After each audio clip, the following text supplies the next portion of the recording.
no solo la movilización social, no solo la protesta de los pobladores del Valle de Tambo, no solo el ser un proyecto antidesarrollo es lo que pone en cuestión al proyecto Tía María.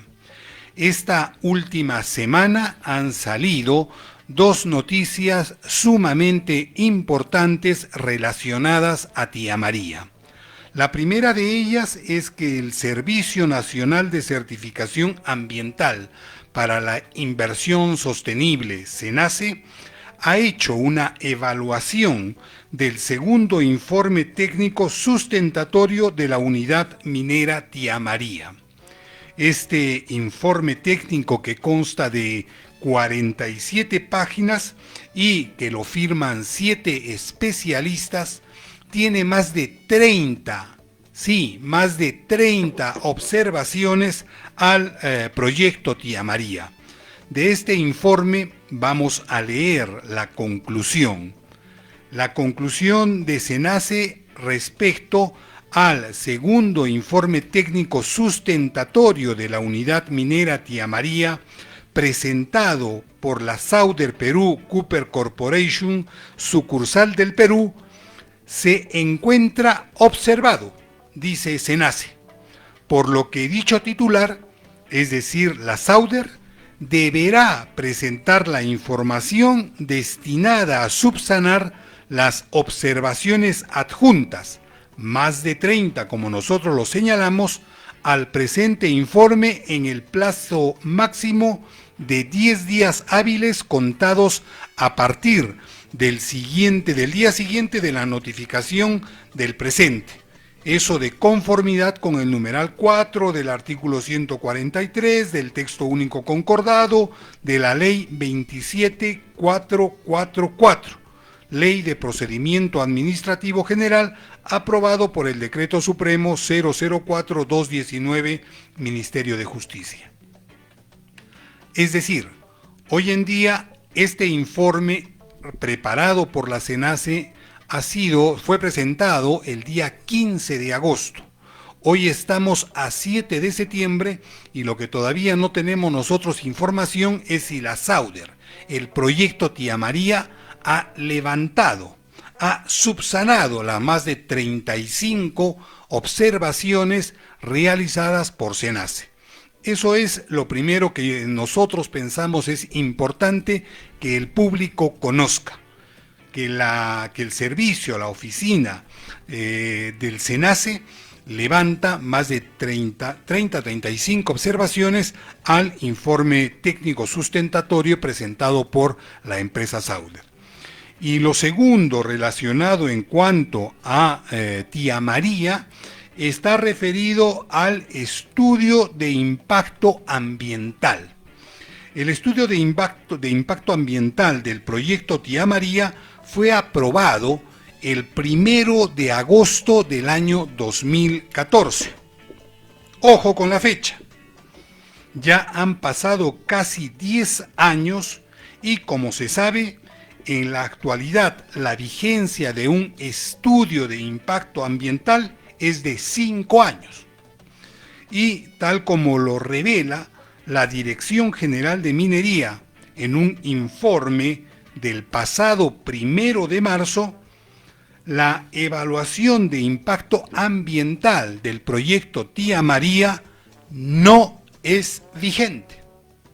En ese sentido, el proyecto Tía María, por un lado, se encuentra con un estudio de impacto ambiental no vigente y por el otro, SENACE le pone más de 30 observaciones al segundo informe técnico sustentatorio de Tía María.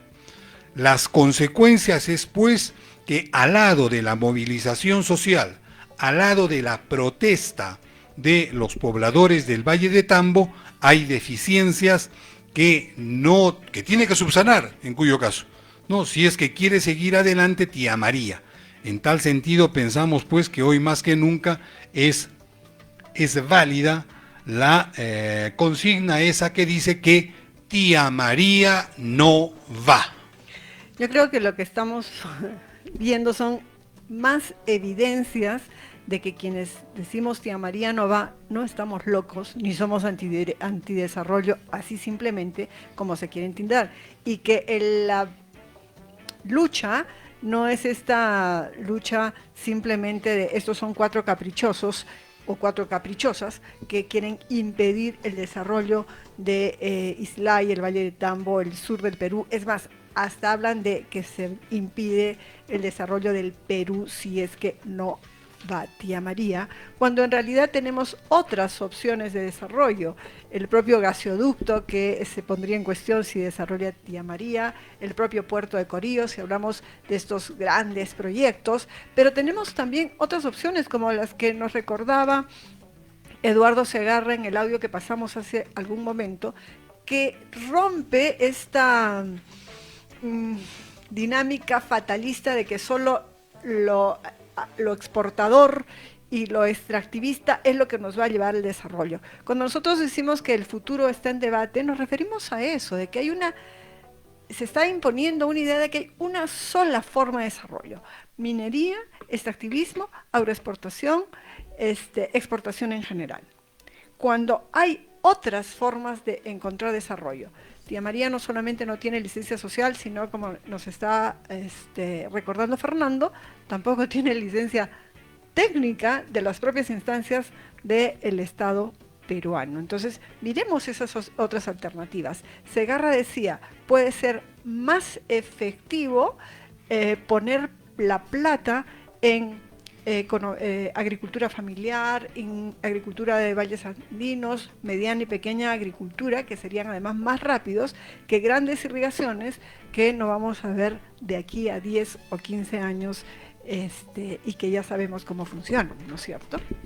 Así es, ¿no? Y en tal sentido, la economía, entre comillas, que nos venden de manera diaria, tanto la prensa concentrada como, por ejemplo, el comercio o gestión, o algunos organismos privados, pero financiados por la industria privada, como el Instituto Peruano de Economía, nos quieren hacer ver que la economía, entre comillas, se reduce al crecimiento económico o a la inversión, pero nunca nos hablan, por ejemplo, de cómo enfrentar la inseguridad alimentaria de más de 17,6 millones de peruanos. La No, mitad de los peruanos. la mitad de los peruanos, ¿no? La mitad de los peruanos enfrentan un problema de inseguridad alimentaria, ¿no? Y lo que nos quieren hacer creer, el mensaje que repiten es que el extractivismo exportador, que piedras, el exportar piedras es el camino del desarrollo para el país. Cuando desde el colectivo Laboratorio de Política y Cultura y desde muchos otros ámbitos pensamos lo distinto y lo contradictorio. Nosotros pensamos que para el desarrollo del país y para el desarrollo de Arequipa es necesario tener una matriz productiva diversificada, en donde la agricultura y un proceso de industrialización, inclusive de los propios minerales allá donde sea posible la realización de minería, es el camino que conduce al desarrollo. De lo contrario, si solamente apostamos a exportar piedras, a lo extractivo, a lo primario exportador, estaremos pues repitiendo las historias del guano, del salitre, de la anchoveta, del caucho o de las lanas, ¿no? En donde, privados de un proceso de industrialización, a lo que nos conduce es, por ejemplo, a que más del 70% de la población en edad de trabajar no tenga las posibilidades de un empleo digno, sino la única ruta que le quede es la de la informalidad y la precariedad. Otra cosa que ha pasado es la semana que acaba de concluir es que el Ejecutivo ha aprobado la ley de presupuesto y la ha ido a exponer el Premier y el Ministro de Economía, la han ido a exponer a el Congreso de la República. Cuando uno revisa más allá de la retórica de que ahora va a ser un poco más descentralizado que antes, pasa de 54 a 58% del presupuesto que será entregado a las regiones, es decir, la descentralización no va a crecer mucho, que digamos, hay una fuerte proporción del presupuesto que sigue siendo centralizado. Cuando uno ve las prioridades del Estado peruano que se reflejan o a las cuales debe responder ese presupuesto, por ninguna parte hay alguna prioridad que tenga que ver con diversificación productiva, generación de industria, generación de servicios de alto valor y junto con ello generación de empleo.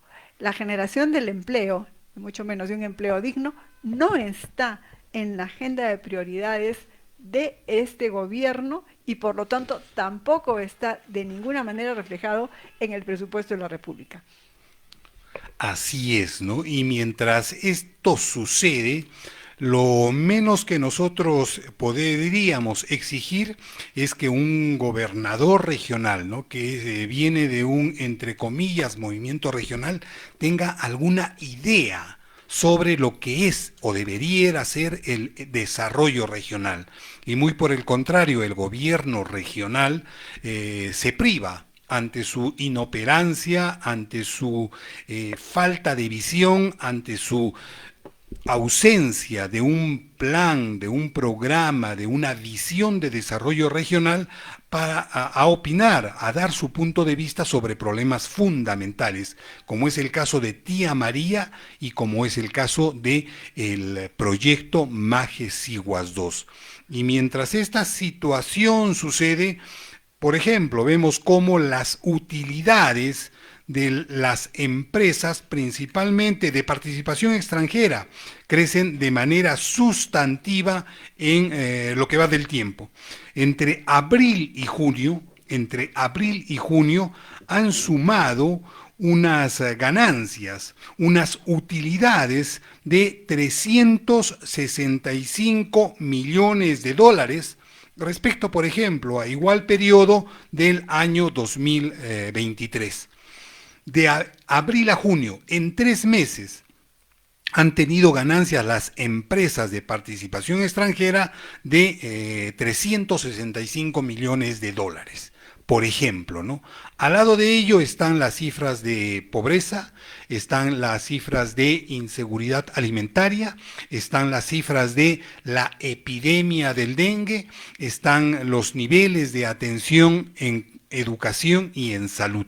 Los contrastes están bien marcados y este tipo de contrastes que nosotros observamos están en directa relación con el modelo económico que viene siendo implementado, desarrollado desde aproximadamente desde el año 2000, ¿no? Desde el año 2000, De manera, 1990, ¿no? claro, de De manera manera bastante abierta desde el abierta. año 2000, pero ya viene procesándose desde hace unos 30 años más o Desde menos, antes ¿no? uno. Y la otra noticia de la semana ha sido la modificación del Código Procesal Penal, ¿no? En esto de asegurarse, eh, en este caso de manera bastante inmediata, ¿no? Asegurarse de que los personajes de la política nacional, entre comillas, eso de política, ¿no? Como por ejemplo el ministro del Interior Santibáñez, como por ejemplo los congresistas mochasueldos y que pertenecen y realizan actividades ilícitas, y la misma, y la Las misma, y la señoras a las que les misma prestan Rolex. no, y la misma, ¿no? Dina Boluarte ha hecho, ¿no? Han hecho una modificación del Código Procesal Penal en el sentido de sacar incluir a la policía, se permite a la Policía Nacional iniciar investigaciones preliminares sin presencia de la Fiscalía, ¿no?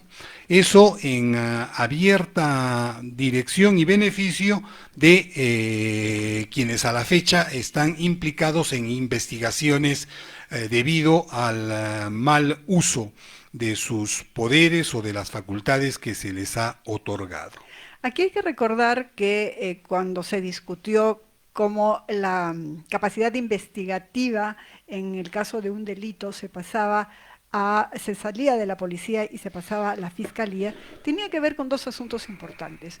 Uno, que no era necesario o que había que reducir el tiempo del proceso, que ya es bastante largo, para evitar que se duplique la investigación. Vamos a investigar en la policía, vamos a investigar en la fiscalía nuevamente, eso hace los procesos más largos.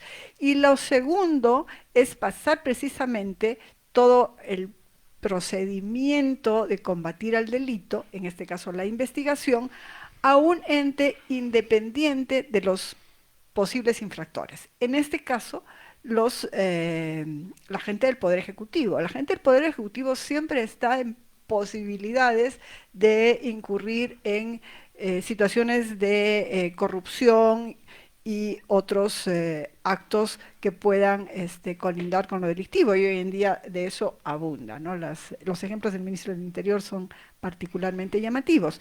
Entonces la idea es que el investigado no sea el mismo que el investigador, es decir, que el ejecutivo que ha incurrido en un delito no sea quien se investigue a sí mismo, sino sea una entidad independiente. Por eso es que la Fiscalía tiene esta potestad. Y a nivel internacional, creemos en caja de resonancia que es importante e interesante destacar lo sucedido en Alemania. La semana pasada hubieron elecciones en dos estados, en dos regiones de Alemania, Turingia y Sajonia. Estos dos estados están ubicados en lo que generalmente se podría o se conocía como la Europa del Este, ¿no? La República Democrática Alemana. Allí están ubicados Sajonia y Turingia. En realidad, ambos estados no representan más del 10% de la población total alemana. Sin embargo, lo que sucedió en Turingia es que por primera vez, después de los tiempos de Hitler, allá por la década de los 30, las elecciones regionales fueron ganadas por una organización neonazi. O sea, por primera vez, ¿no? En Turingia ha ganado con más del 31, cerca del 32% las votaciones regionales una organización neonazi, una organización que directamente rescata, entre comillas, el legado del nazismo.